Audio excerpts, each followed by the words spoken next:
So hello guys, welcome technical shorts में का channel. Customer complaint थी, जब कूलर चल रहा है बहुत ही अजब तरीके की जो है साउंड कर रहा है। हम पहुंचते हैं तो ब्लेड टूट चुका है। हम क्या करेंगे, नया ब्लेड लेके आएंगे।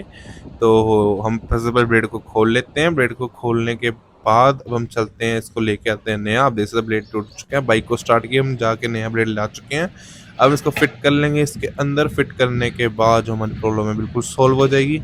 और ये हम इसको पहले टाइट कर लेते हैं। अब इसको चला के देखते हैं एक बार जो है नॉइस कर रहा है कि नहीं कर रहा।